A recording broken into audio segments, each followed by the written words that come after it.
bold adventuring man. Jim Bowie, battled for right with a powerful hand. His blade was tempered and so was he.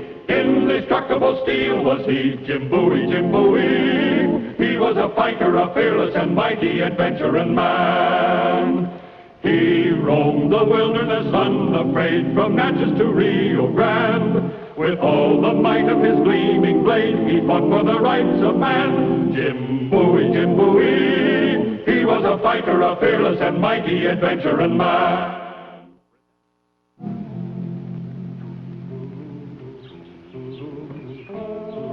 Morning, Mr. Bowie.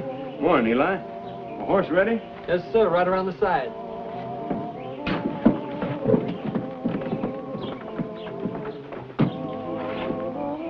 Grained and watered? Yes, sir. Take you clear to New Orleans without a stop. Thank you, Eli.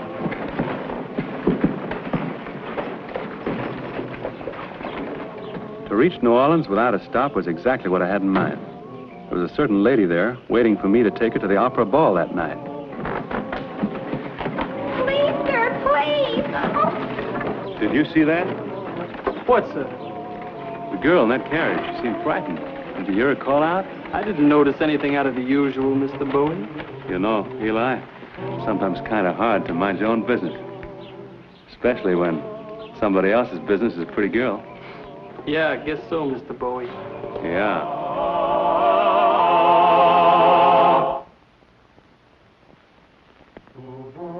As I jogged along on my way to New Orleans, I finally convinced myself there was nothing unusual about that incident in the coach.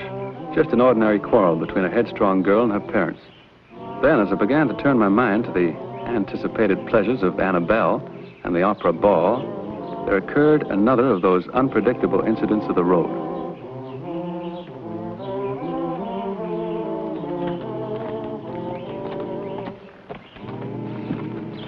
Afternoon, ladies.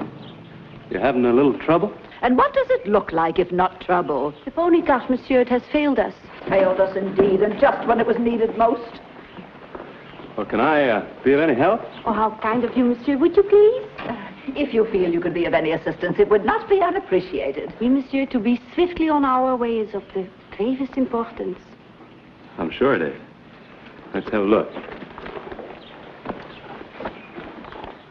Well, if you ladies can manage the wheel, I'll lift the cart and then you slip the wheel on the axle. Oui, monsieur. Next when ready, sir. Ready? Push. That's it. Push. Good. Just one thing, ladies, before you go. How are you going to keep the wheel on? Pardon, monsieur? There's no nut to keep the wheel on. That's why it came off. A nut? A bit of metal with a threaded hole, mademoiselle. So? So it screws onto the axle to hold the wheel on. Chances are the nut fell off back the road a piece. It is necessary that we have this nut? Well, without it, the wheel's going to come off the next bend you come to. I'll have a look.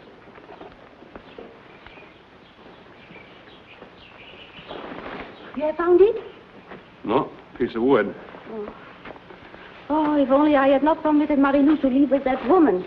But she said she was Marie-Lou's son, monsieur, so why should I have doubted her? Mary Lou? One of our pupils at Miss Peabody's Select Female Academy. On Charter Street. You must know of it, monsieur. The Select Female Academy? I know it slightly. The young ladies there are so young. Oh, monsieur, I'm so worried. Miss Peabody has every right to send me back to France in dishonor and disgrace. Do you think she would do that, monsieur? Did she bring you over here? Yes, to teach the select females the pure Parisian accent. Oh. Oh, but she's such a strong woman with such a control over the emotion. I cannot tell if she will forgive me or not. So you see, we must find Marie-Lou, do you not, monsieur? Yeah, I'm beginning to. It is so important in so many ways, such as the handsome contribution Colonel Carter have promised to make to the Academy. Colonel Carter? Yeah, Marie-Lou's papa. Oh, he is very rich. And Miss Peabody is so desirous of enlarging the school. Oh, but if we do not find her, I'm afraid poor Miss Peabody will never see the handsome contribution. Yeah, I see. That's bad. Yeah, and all because of me, monsieur. All because of my foolish trust in people. Oh, I'm doing it again. I'm trusting you, a man, an American. Oh, zut, alors what is happening to me? No, mademoiselle. No need to get upset. To have trust in people, it is a Christian virtue, is it not, monsieur? Yeah, I guess it is. Up to a point. Why are you telling me all this? To be honest, monsieur, I do not know, except that... Oh, perhaps I thought you might be able to help. You will help, will you not, monsieur? Well, I'd like to help, but you see, I got someone waiting for me in New Orleans. It's a matter of urgent business. Any luck, ma'am? No, sir. And I doubt that the pair of you have had very much either. We were introducing ourselves. Monsieur, may I present Miss Peabody of the Select Female Academy of New Orleans? Jim Bowie at your service, Miss Peabody. And just what else have you confided in this total stranger, mademoiselle? Oh, only the reason of our search, Miss Peabody. Really? Well, come along, Angelique. I see no reason for further detaining this young man. But what about this small piece of iron with the hole in it? Never mind. Just a minute, ladies. I don't wish to pry into your personal affairs, but I do know you're in a hurry. And I think I can fix your cart, at least well enough to reach the next town. With your permission, of course. We could spend all day looking for this nut and never find it. Permission granted.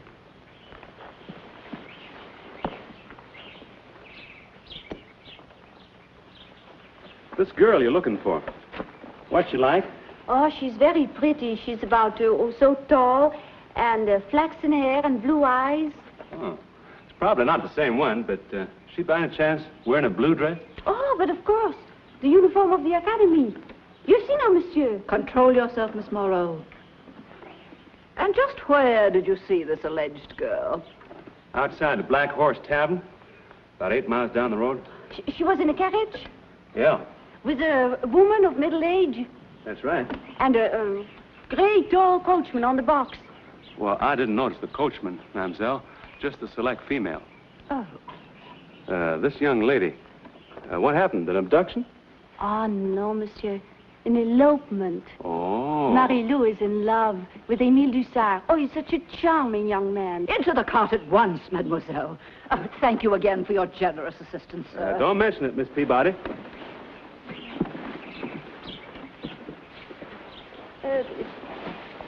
This tavern, monsieur, would it be... do you think you could show us this tavern? Oh, well, I guess I could, yes. But naturally, I would reimburse you for your loss of time. No, ma'am, it's not that. It's just that, see, in this deal I'm working on, I got a lot of competition. In fact, if I don't get there on time, I'm liable to lose out entirely. You can't miss it, ladies. Straight down the road, Black Horse Tavern. Ask for a boy named Eli. Thank you, sir, again. Yes. Au revoir, monsieur. I will remember you in my prayers. Oh, thank you, mademoiselle.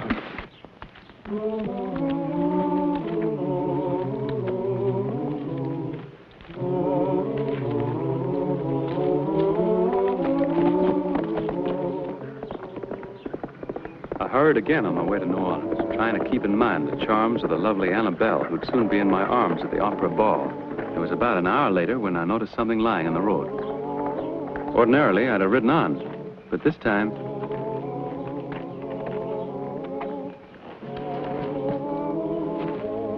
The book proved to be a missal, or prayer book, that's used to follow religious services. The inscription on the flyleaf was in French.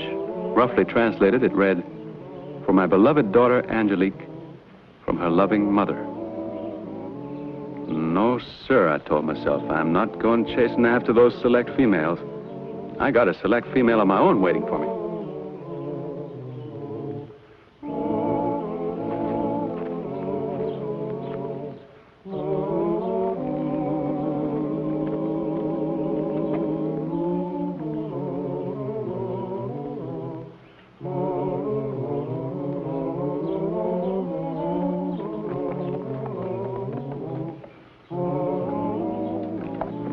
Afternoon, Mr. Bowie. Back so soon?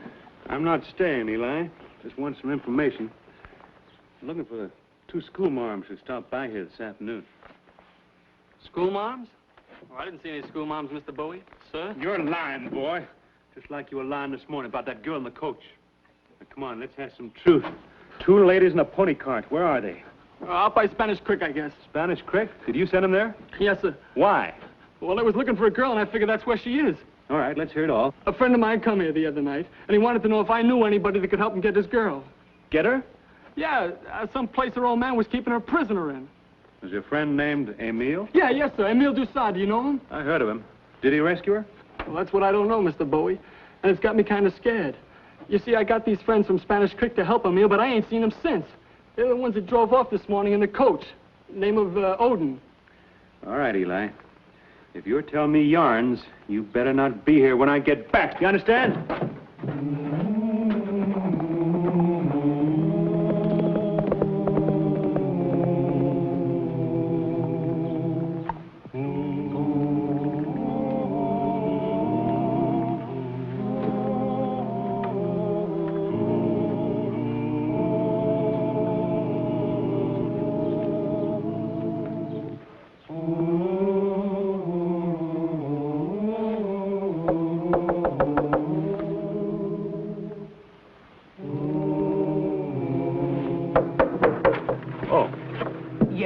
Good afternoon, ma'am.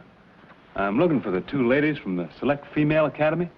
Would you tell them that Jim Bowie's waiting to see them, please? You must have mistaken the place, monsieur. Sorry. Good day. No, I haven't mistaken the place, ma'am. That's their pony cart back there. I must ask you to leave, monsieur. Not until I look inside, ma'am.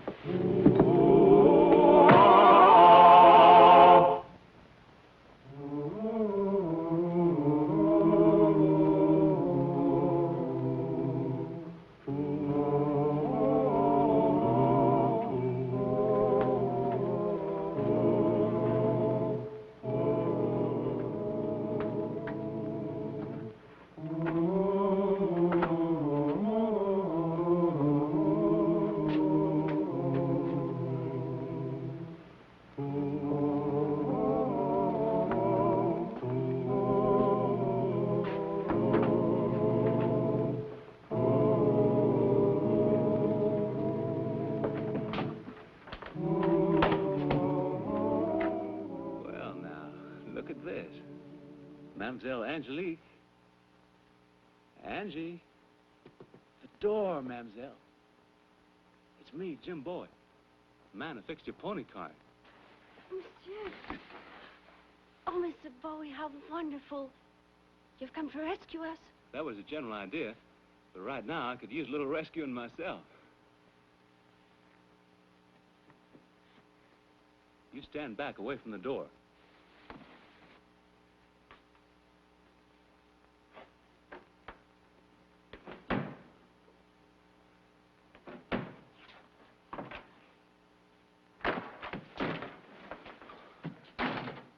Monsieur, you're hurt?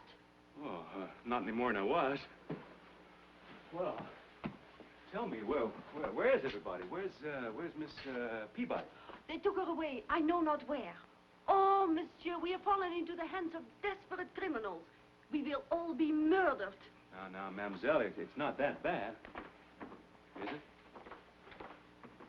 They hurt you, monsieur. Yeah. Oh, mon Dieu, death is imminent. I sure hope not, mademoiselle.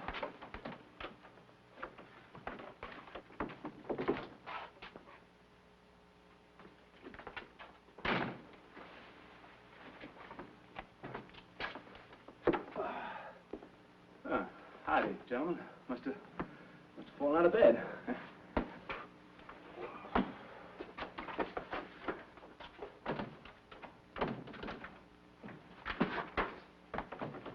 Mademoiselle.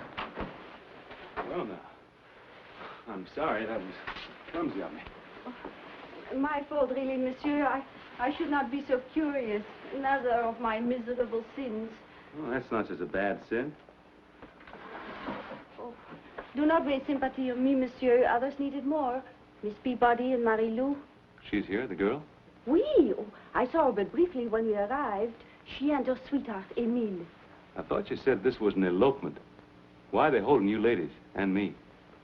It is beyond my comprehending, monsieur. I have a feeling it is even beyond the comprehending of Marie-Lou and Emile. It has just occurred to me. How is it you are here? Oh, I was forgetting. Yeah, they took my money and my knives. But they didn't take this. Mine? It's got your name inside. From your mother. I figured it might be valuable to you. It is mine. But where did you find these? On the road just after I left you. Kind of lucky I was the one who found it, huh? Lucky? No, monsieur. This is not lucky. This is no accident. This is by the hand of the bon Dieu himself. It is a miracle. Well, I wouldn't... No. There's no doubt about it, monsieur. It is truly a miracle.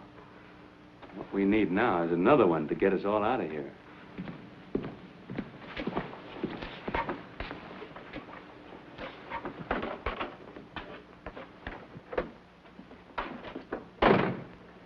Oh, how thoughtful of you, monsieur. You may set it here.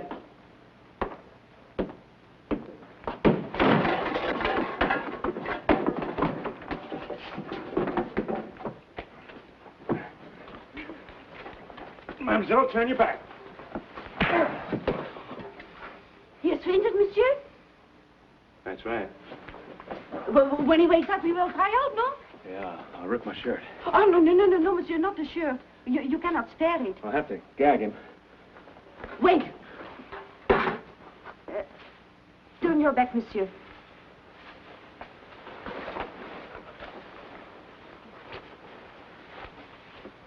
Monsieur, if this is not sufficient, I have a further supply. This'll be sufficient. Thank you, Angie. What did you call me, monsieur? Angie? Angelique's just a little long, don't you think? Do you mind? No, I like it. You can call me Jim. Oh, I like that too, Jim.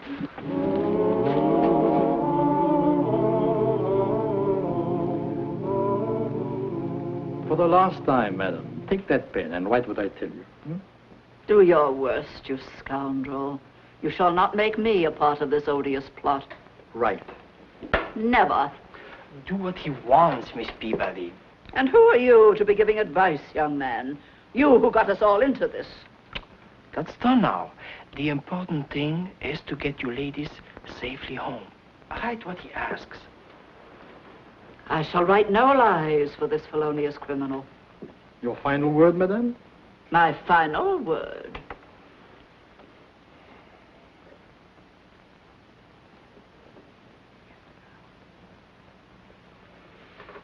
Fetch the girl.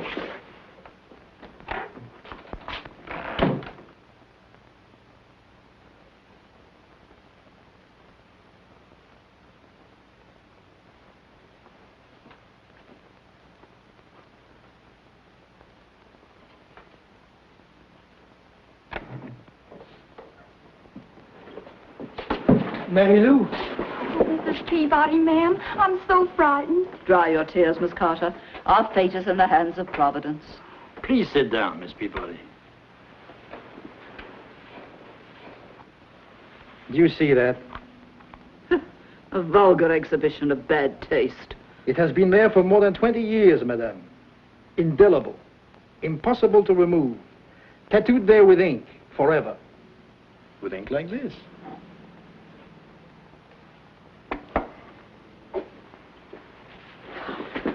Should I tattoo the message on the beautiful face of this girl, madame?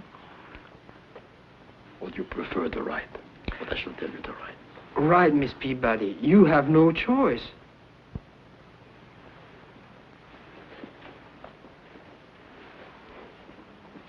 Write exactly what I say.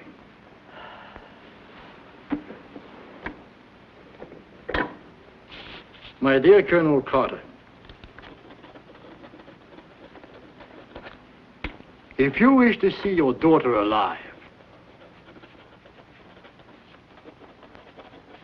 you will send me the sum of $10,000, which sum will be delivered by...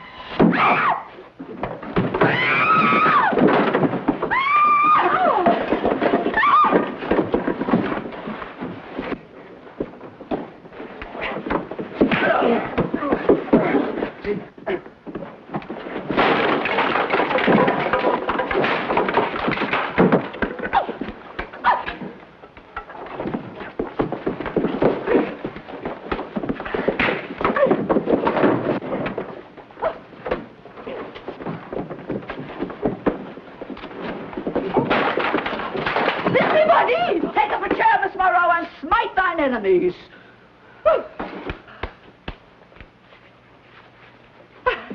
As I often say to my young ladies, there is nothing quite so salubrious as brisk physical exercise. It was fine while it lasted. Oh, zut alors, that I should have come in late and missed the best part. Oh! More self-control, Miss Moreau, if you please. Allow me to introduce myself, monsieur. I know all about you, Emil. I'm Jim Bowie. We better get these fellas tied up while they're still out cold. Get those ropes. What are your plans for these criminals, Mr. Bowie? Oh, have them jailed for abduction, extortion, and robbery. Splendid. And I shall be there to testify against them. But will it not be in all the newspapers? Naturally. It will be an object lesson to all other criminals. But what will it be to Marie-Lou's papa? Oh, he will be most angry. Not only with her, but with Miss Peabody's Select Female Academy. What of the handsome contribution? On second thought, Mr. Bowie, perhaps it would not be wise to bring these men into court. Could we not give them their just deserts in some other fashion? Let me worry about that, ma'am. There'll be no scandal. Thank you, sir. And there will be no more of that, young man. Not while this young lady is in my charge. What you do later does not concern me. Out with you now and harness the pony to the cart. My cape and prayer book, Emile. And this time, Miss Moreau, you will not let her out of your sight until we are safely home. Hurry along now.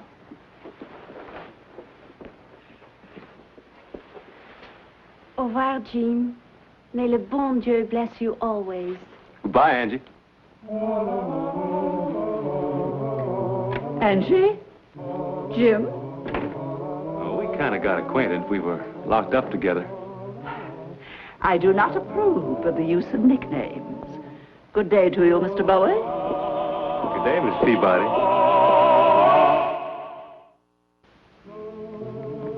Once more, I hurried on my way to Annabelle and the Opera Ball, after dumping the prisoners on a steamboat bound for Natchez under the hill. Must have been just about sundown when I rounded a bend a few miles out of New Orleans, and there...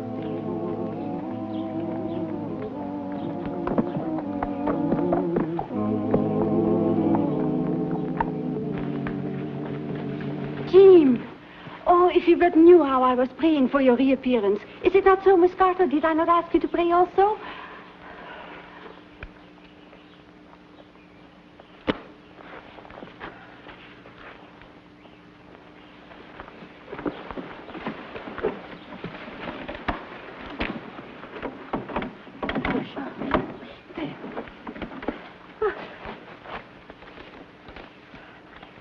Oh, I do so regret delaying you again, Mr. Bowie. Was there not an urgent matter of business requiring your presence in New Orleans? Well, the fact is, I was taking a young lady to the Opera Ball tonight.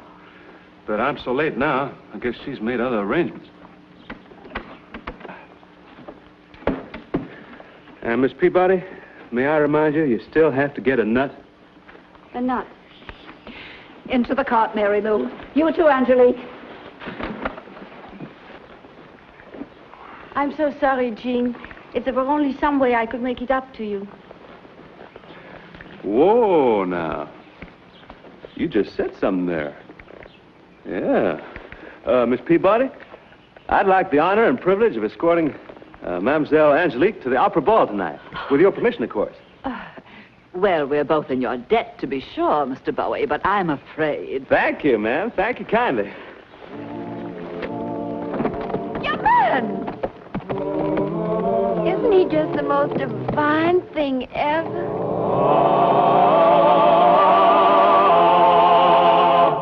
And here's the star of our show, Scott Forbes.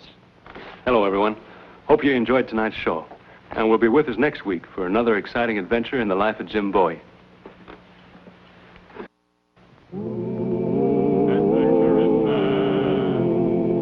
Adventure in man, Jim Bowie, Jim Bowie. He roamed the wilderness unafraid from Natchez to Rio Grande.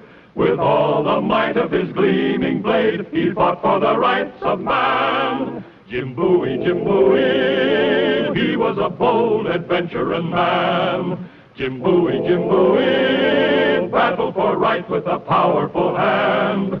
His blade was tempered and so was he. Indestructible steel was he. Jim Bowie, he was a fighter, a fearless and